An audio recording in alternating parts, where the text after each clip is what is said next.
Shalom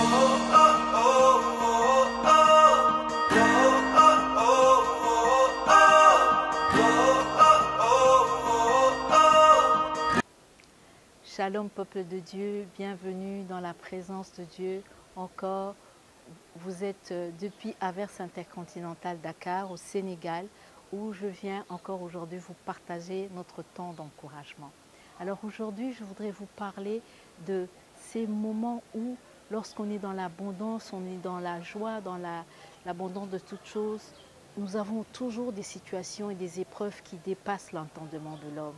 Alors c'est pourquoi aujourd'hui je voudrais vous partager une histoire qui est dans la parole de Dieu où il y a un grand homme qui était riche, imbu de lui-même, qui avait toute l'abondance autour de lui, mais qui savait sous un handicap et surtout qui a la présence d'un homme que Dieu s'est choisi pour venir faire du bien sur la terre.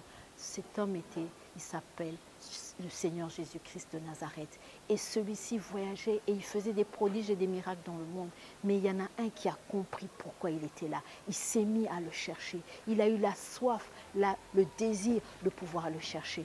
Et c'est pour ça que je voudrais vous parler d'une parole qui est dans le livre de Luc, le chapitre 19, du verset 1 au verset 10. Nous allons voir cette histoire ensemble.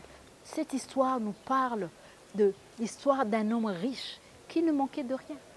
Comme certains d'entre nous, on peut se dire nous ne manquons de rien, nous avons quoi manger, nous avons quoi nous vêtir, nous avons un travail, nous avons des enfants, nous avons des parents, la famille qui nous entoure, nous avons des affaires, nous avons des projets.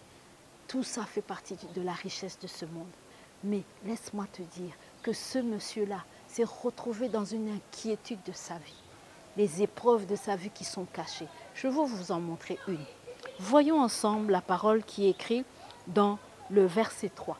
Je lis la parole de Dieu, il dit « Mais il ne pouvait pas parvenir à cause de la foule et il était de petite taille. » Alors, qu'est-ce que cet homme voulait faire exactement? Alors, cet homme avait entendu parler de Jésus-Christ, le Seigneur, le Sauveur, celui qui faisait des miracles, des prodiges, celui qui guérissait les malades, celui qui multipliait le pain, celui qui faisait au-delà de l'entendement humain. Mais c'était le Fils de Dieu, celui que Dieu a envoyé sur la terre, celui qui est venu pour toi et moi, pour que nous puissions être sauvés, restaurés dans nous, pas dans le matériel seulement, parce que tout le monde, Dieu fait briller le soleil sur les bons et les méchants, mais tout le monde peut être sauvé. Mais il y a un autre aspect de notre vie que nous ne pouvons pas changer nous-mêmes, parce que nous le savons, ça peut être dans quelque chose de très fort, quelque chose de difficile dans ta vie que tu ne parviens pas à changer, même avec l'argent. Je vous parle par exemple de l'état de santé. Une maladie, des fois, ce n'est pas le médecin qui va vers les malades, mais c'est les malades qui vont vers le médecin. Alors qu'est-ce que ce monsieur riche, Zachée, a fait? Il a entendu parler de Jésus-Christ qui sauvait, qui changeait des vies, qui bénissait, qui guérissait les malades et qui faisait des miracles. Et lui, son infirmité a commencé déjà par sa petite taille. Des fois, on a une infirmité que nous ne maîtrisons pas de nous-mêmes, qui peut être de notre génération, qui peut être une infirmité générationnelle, qui peut être une infirmité qu'on a héritée par manque d'études, qui peut être une infirmité qu'on a héritée d'un handicap physique. Mais laisse-moi te dire, même ça, Jésus sait le changer. Amen.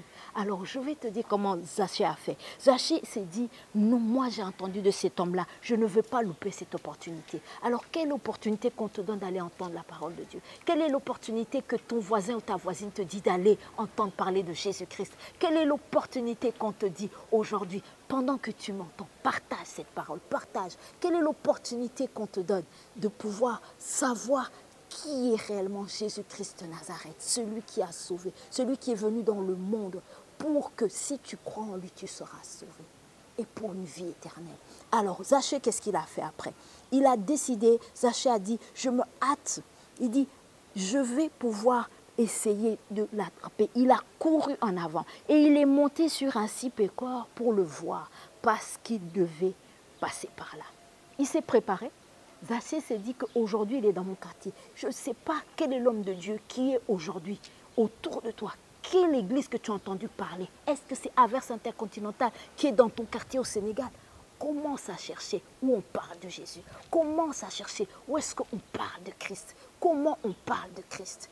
pour que tu saches que Jésus-Christ qui est venu pour transformer ta vie est disponible pour te changer. Alors Zachée est monté sur un arbre de sa petite taille. Il a trouvé un processus pour le voir quand il en est. Qu'est-ce que tu fais pour payer le prix pour voir ton Jésus? Quel est le prix que tu payes pour voir ton Jésus? Quel est le prix que tu payes pour voir la transformation de ta vie aujourd'hui? Alors, dis-toi que l'effort, la réussite du succès, de sortir de tes épreuves dépend de toi et de moi. Chacun doit pouvoir faire sa part pour y arriver. Alors, Jersey, plus loin, il dit, et Jésus lui répondit lorsqu'il a croisé. Il dit, voilà, mais voici le Seigneur.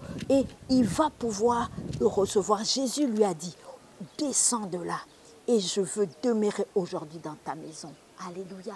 Alors Jésus te dit, il veut demeurer dans ta maison. Sois béni mon frère et ma soeur. Parce qu'aujourd'hui de ta soif, de ton amour d'aller dans la maison de Dieu, de partager autour de toi, dans ta famille, la parole de Dieu. Et dis-toi bien que Christ vient dans ta situation au nom de Jésus. Christ vient dans ta situation, dans tes infirmités, dans tes incapacités, dans tes situations difficiles. Christ vient pour te transformer au nom de Jésus. Et alors, Zachée, lorsqu'il a rencontré Christ le Seigneur, ce riche homme, sa vie a basculé, sa vie a changé, sa vie a été percutée, sa vie a été transformée. Et il a commencé à faire des déclarations de lui-même. Il s'est souvenu qu'il était un pécheur. Il s'est souvenu de ses erreurs dans sa richesse. Il escroquait les gens. Dans sa richesse, il était dur et il ne partageait pas ses biens avec ses voisins. Dans cette richesse, il était pauvre d'esprit parce qu'il faisait du tort, du mal. Peut-être qu'il ne payait pas sa dîme, il ne payait pas ses offrandes, il ne payait pas ses impôts. Alors toi et moi, soyons réglo et que laissons Christ venir transformer nos vies au nom de Jésus. Alors je vais te donner une parole qui va t'encourager encore ce matin. Une parole qui est dans le livre de Romains 10, 9, qui dit, si tu confesses de ta bouche le Seigneur Jésus et si tu crois de ton cœur qu'il est capable de transformer ta vie, tu seras sauvé. Cette parole est pour toi. Que Dieu te bénisse. Et que pour ce week-end, si tu as la soif encore de chercher, regarde ce lien qui est sous cette plateforme.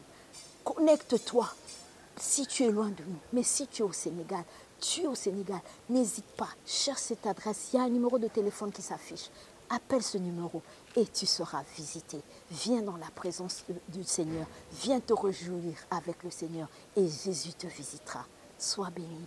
Excellent week-end et que Dieu nous bénisse ensemble abondamment. Amen.